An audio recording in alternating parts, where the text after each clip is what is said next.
مساء الخير احلى حبايب البيبي شارك من جوه. فيديو جديد بعد غياب كتير قوي. معلش بقى ضغوطات. حابب ان انا النهارده اعمل لكم فيديو جديد ومميز جدا مع العملاق دوت. دي اول ان وان الجديده، الجولدن المتعادل. لو انت عندك سمك كتير وزرع كتير فبتبدا تتعامل بالجولدن دي. طبعا دي باكوره انتاج جرين تانك، يعني لسه ما بقاش كتير قوي في السوق. حابب بس اوريكم شكل الازازه. طبعا هي دي لتر، دي حاجه سبيشال اوردر كده. زي ما انتم شايفين دي التركيبه اهي. ده مخصص للنبات، ما فيهوش اي مشكله على الكائنات اللي موجوده في الحوض كلها. والافضل هو مناسب جرعه يوميه واسبوعيه يعني، بس الافضل ان انت تتعامل معاه جرعه يوميه. زي ما انتم شايفين اهو، بيستخدم ملي لكل 30 لتر. ماشي، بتغير ميه بنسبه 50%. فدي التفاصيل بتاعتها اهو، 1 لتر اهي. خلينا دلوقتي ايه نشوف الكلام ده عمل. طبعا انا فتحت بس البرشامه بتاعت الازازه عشان كانت ماسكه شويه. طبعا هو متوصي على الاخر. فهنبدا دلوقتي. الحوض ده المفروض ان هو 100 لتر، وعندنا حاجه تانية هنتست عليها بردك. ده هنا عندي البينو كريبنسس وشويه جابي فانتوم، فهنجرب على ده وهنجرب على الحوض الكوميونتي اللذيذ ده. يعني قولوا ما شاء الله وباركولي واتمنوا لنا الخير لينا وليكم. ان شاء الله هنجرب دلوقتي. الحوض ده المفروض 100 لتر، ده 60 في 40 في 40 وده 70 في 35 في 35. فاحنا هنتعامل الاثنين يعني هم زي بعض. ده مش مليان على الاخر، فاحنا هنتعامل ان هو ايه، هنملى 3 سم لكل حوض فيهم، ونجرب الموضوع مع بعض كده يوم بيومه. وانا هعدي جرعه يوميه ونشوف مع بعض في الاخر. مثلا ندي لنفسنا اسبوع مثلا، يعني اسبوع 10 ايام، نبدا نشوف كده التفاصيل هتبقى عامله ازاي. احفظوا الاشكال دي. وانا برضه خدت لنفسي كده صور عشان اجرب الدنيا. وعندي شويه زرع جديد ضفته للحوض هنا زياده عشان اعمل كثافه عدديه واتحدى يعني نشوف جرين تانك هتروح معانا لحد فين. ودي شويه الانابيسات برضك، اللهم صل على النبي. عايزين نجرب الدنيا ايه هتروح على فين. فركزوا بقى معانا كده. بسم الله نبدا نسحب. بس كده تقريبا. ناخد حته كمان عشان بس التلاتة اهو. هو طبعا تقيل فايه، نسحب كده حته. بصوا شايفين، مش عارف باين عندكم ولا لا. هو عامل زي محلول زيتي شويه، مركز يعني. اسلام طه وجرين تانك بيتحدونا المره دي، وشغل ايه عالمي ان شاء الله. ربنا يبارك له ويبارك لنا. اتش ام بتدينا شويه تنفس اهوت حلوين. وفي شويه برضك في البارد فازر اللي جوه ده. فايه ربنا يكرم كده. ايه شغل دلع ده، لسه بنقول يا هادي. فربنا يكرم كده ويظبط لنا كمان شويه القرميسات اللي عندنا دي. بالمناسبه هو اصلا تقريبا 4 حاجات في الاول 1. في عنده اللي هو لو انت عندك سمك قليل وزرع كتير او العكس، وده يعتبر متعادل. وفي حاجه خاصه بالريد شويه. نسحب بقى ايه الحوض التاني. تن. بس كده. بسم الله. تعالوا يا حبايب قلبي. طبعا شايفين، بصوا في موضوع محلول تقيل فعلا. خلصنا كده. ده الحوض التاني. احفظوا بقى شكله واحفظوا حاجاته والهيجروفيليات اللي فيه والدنيا. في حته انوبيا، حته لودس هنا بنحاول نوقفها على رجليها، وشويه الماريمو بودم دول، شويه الموس وحركات وبتاع. وهنا بردك في شويه حاجات. في كمان اللوتسيه اللي هنا دي، اللي هي بتفرش من تحت، محتاجين ان هي تبوش لنا فوق شويه. فهنخش نشوف بقى الحوض ال 80 اللي جوه معاهم بالمره عشان نبقى خلصنا. طبعا ده الحوض التالت، 80 في 30 في 35. ف ده يعني حوض مميز بالنسبه لي، من افضل الاحواض ليا. دي شويه امازون نضاف على شويه اتش ام كده، كنت راميهم وطلعوا بس. وفي سيسفلورا كامومبا ديفورما ستريفلورا في حته الودي هنا مع لاندرينا ولندرينا وشويه باكوبات وجروفيليا. وفي هنا الكومباكت ميني. وعندك هنا الانشونجاز ديت برضك تقريبا من عند الاسلام، تقريبا مش موجوده عند حد دي. لهم برضك مكبره في واحده منها في حوض الامريكا لينسس. ربنا يبارك لي فيهم كده ويظبطوا. وشويه موس كده على حته ديت. فده كريبنسس عادي. ده جوزين. ربنا يبارك كده دعواتكم ويفرحوا على خير. نحاول نجرب بقى هنا كده الدنيا. برضك يبقى نفس النظام.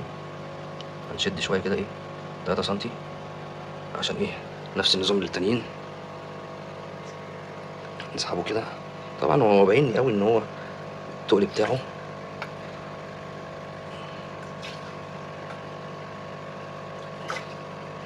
حاول بس ايه افضي الدنيا شويه. طبعا دي الاوضه الجميله بتاعتي في المزرعه الصغيره. ما اتمناش انتوا تشوفوها بالكركبه اللي فيها. حوض تفريخ. ده الحوض الوحيد اللي في الاوضه هنا لوحده، غير الحوضين بقى اللي موجودين بره. فايه خلينا نعمل تجربه كده. احنا خلصنا. طبعا ده الوحيد اللي ما فيهوش اكستنشن، اللي هو الفلتر السفنجه ده. اللي بره طبعا انا عامل الاكستنشن بتاع الكوبايه ده اللي انتوا هوريه لكم في اول الفيديو، هرجع لكم تاني اوريه لكم عشان خاطر احط فيه ميديا الكي 1 والكي 5 عشان يبقى فيه ميديا اكتر في الحوض. ده بديل الفلتر الكي 1 يعني. وبصراحه عامل معايا شغل عظيم من ساعه ما بدات، وفي فيديو خاص ان انت تعمل الفلتر ده ازاي بكل سهوله يعني وابسط تكاليف. فده كده يعتبر الحوض الثالث. انا شايف فيه تنافسات بدات في السيسي فلورا، اعتقد هي مش منها يعني، مش من السماد ما لحقش، بس هي ممكن تكون كانت شغاله وانا ما كنتش واخد بالي منها. بس فالكثافه يعني محترمه نوعا ما. فدعواتكم كده ليا. في حته هنا 3 كلر حلوه عند اخونا ارميا. بس فخلينا نجرب ونشوف الموضوع يروح معانا على فين. في بس اخر حوض هوريه لكم كده على السريع، حته كده اختراع كده. طبعا ده اختراع يعني كنت بشوف تملي الاجانب اندونيسيين وتايلانديين والحاجات دي بيبقى عاملين الكلام ده كله. سلموا على الكدايه الوحيده اللي قاعده هنا، طلعك هطلعك. بس فكنت بشوف ان هم بيعملوا احواض زي كده في اللي هي الفخارات الكبيره والكلام ده كله. فحاولت ان انا كان عندي ده زياده بسمن فيه، فقلت لا ما اقلبه بالحاجات الزياده اللي عندي. فحطيت فيه حاجات زي ما انتم شايفين كده لسه على الهادي لسه عامله. ودي شجرايه كده حلوه بلياموس بس، والدنيا لطيفه. فهجرب فيه برضك نفس التجربه بتاعت التانيين. ده تقريبا حوالي 60 لتر، فانا عامل واحده كده فيها 2 سم. هبخها دلوقتي برضك في الحوض ده ونشوف مع بعض الدنيا هتوصل لحد فين. ويا مسائل الاحوال نتابع بقى ايه مع بعض الدنيا ماشيه ازاي. ممكن ما ابقاش مش عامل فيديو كل يوم، انا بس قلت ده اول يوم، وممكن بقى نبقى نعمل اخر كام يوم كده نعمل لهم حاجات كده لذيذه. اوريكم الفلتر سريعا قبل ما اقفل. هنقفل ده الفلتر اهو برضه طبعا عادي ونخرمه ونظبطه. في فيديو ليه على القناه برضك ازاي تعمله، بس هو بدا يتشق من جوه كده اهو. فيا مسهل هنغير دوت. حاطط في كي 1 وحاطط واحده كده كي 5 عشان بحب الكي 5 قوي. بس سهل جدا ولذيذ، ويتحط على الفلتر من فوق كده. والفيديو بتاعه على القناه على اليوتيوب، تقدروا تشوفوا القناه بتاعتي يعني. هنا طبعا اتقطع واتدغدغ، فانا بجهز له واحد تاني وهعمل برضك الحوض الترميمي جوه، ويبقى كده 100 فل و10. في بقى ضيف انا استقبلته من فتره وما عملتلوش فيديوهات خالص، فهنسلم عليه كده سريعا.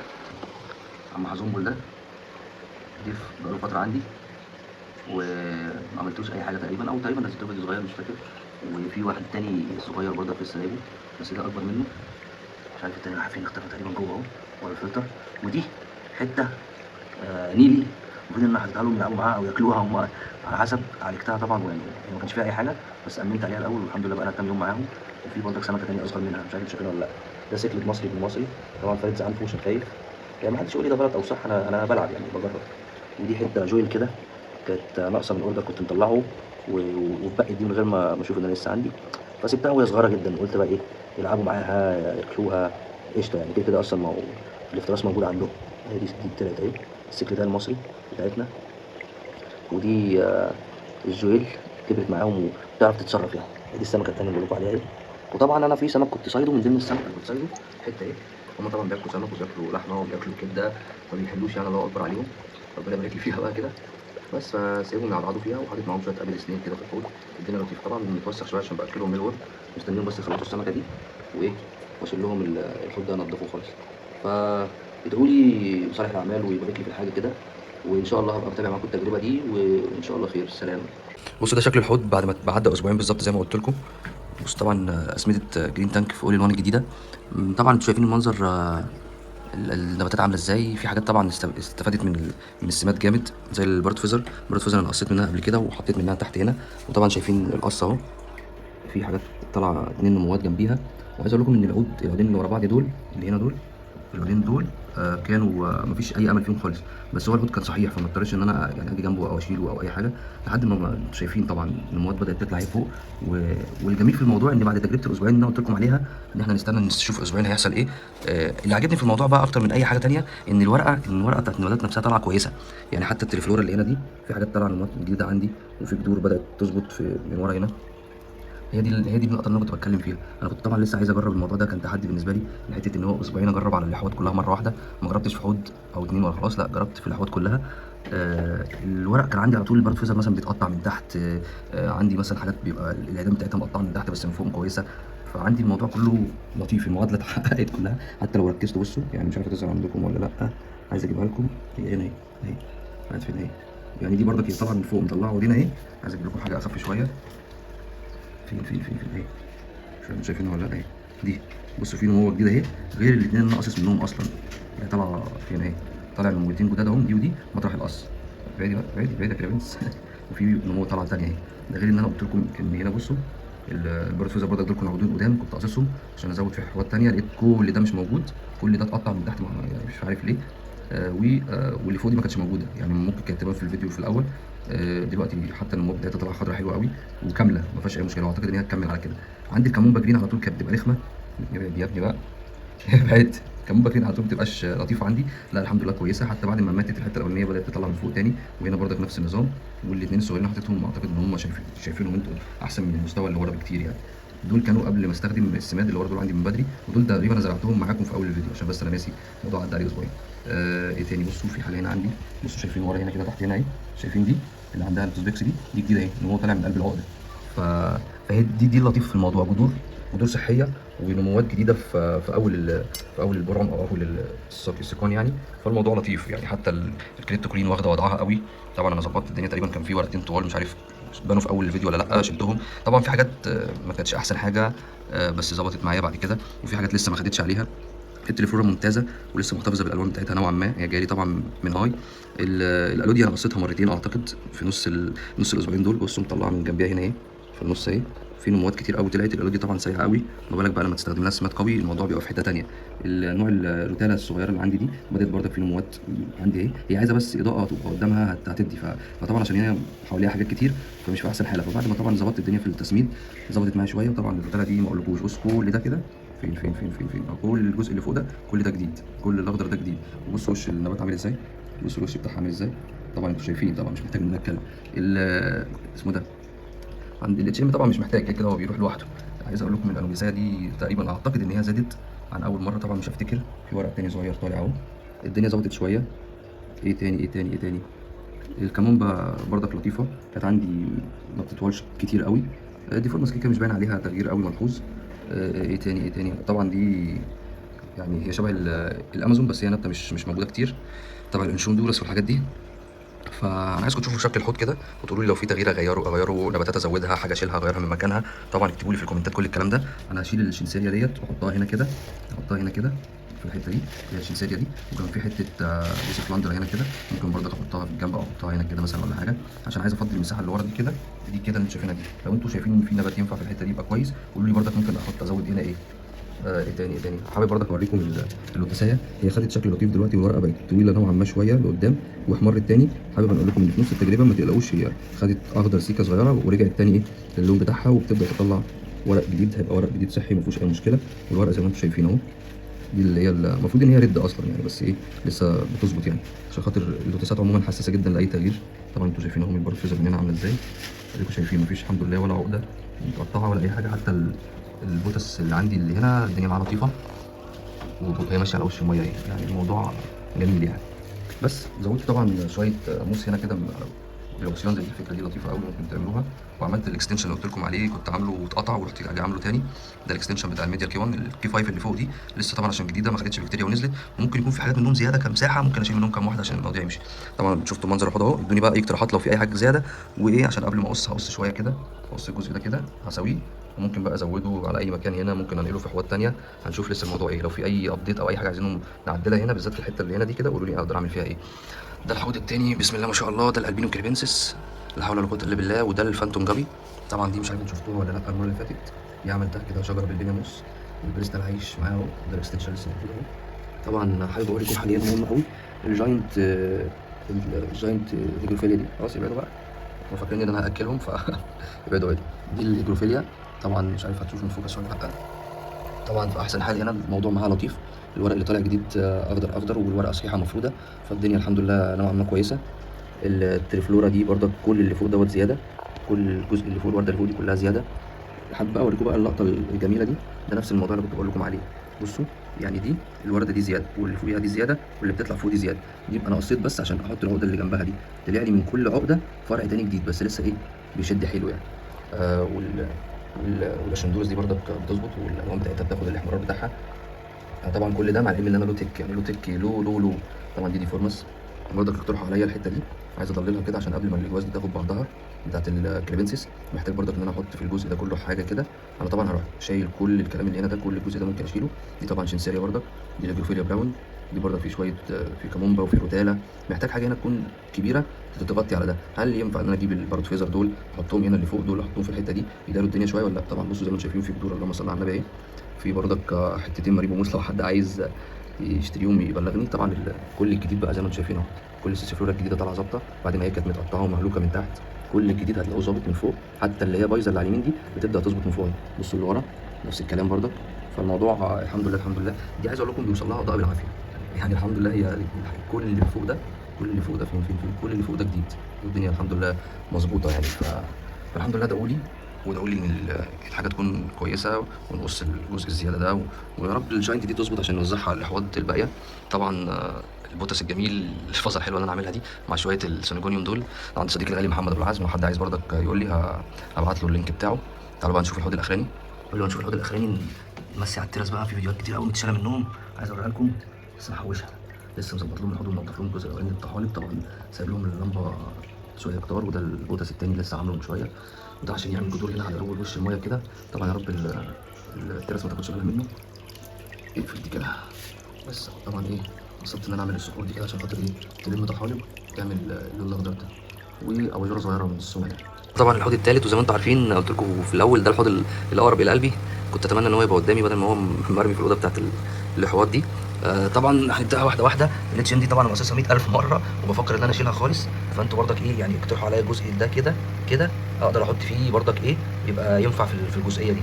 طبعا انا خدت من كام يوم حته التايل كده كانت طالعه بقى عندي، انا كنت جايبها من هاي تك فسبت النموات اللي بتطلع في اللو تطلع بقى عندي كده، وقلت اما اغرز حته اشوف شكلها بقى عامل ازاي. واللي جنبها دي تريكتيتا، طبعا دي 3 كلر لوتس واخدها من صديقي ارميا برضك يعني. مصدق الحمد لله انا عرفت اغرزها والحمد لله مستقره بقى لها فتره. ما اعرفش انتوا شفتوها في اول فيديو ولا دي كانت بعد ما بدات التجربه، بس هي متعايشه مع السماد الجديد الحمد لله. طبعا البنتجون اللي طالع جديد اديكم شايفين الفرق طبعا ما بين الصغير واللي كان متبهدل شويه والورق الرفيعه، والورق اللي طالع ايه بعد كده عامل ازاي اخضر اخضر. وبصوا لونه عامل ازاي، بصوا الورقه دي ادي شكلها ازاي. هي طبعا مش غامقه، هي لونها اخضر اخضر حرفيا. مش عارف اجيبها لكم ازاي يعني، عايز اوريها لكم بحاجه يعني شكلها واخده التجزيعه بتاعتها. الحاجات دي اخضر فاتح شفاف شويه واخضر غامق، هي مش بني بس عشان لون الميه مايل للاصفر سيكا. طبعا دي امازون طبعا يعني التعريف والحمد لله يعني من احسن الحاجات اللي عندي وبقى لها مده. شايفين الورق اللي جوه عامل ازاي، التجزيعه بتاعته مع عرض الورق نفسه عامل ازاي عن الورق القديم. الورق ده برضه فيزر برضه كان من ضمن الحاجات اللي انا مقصقصها. بصوا زي ما انتم شايفين حرفيا بيطلع فرع جديد مستقل، ما كانش موجود كل الكلام ده الاول. اهو كان في بتاع 4 6 اعواد ورا كلهم حرفيا بيصارعوا على البقاء يعني.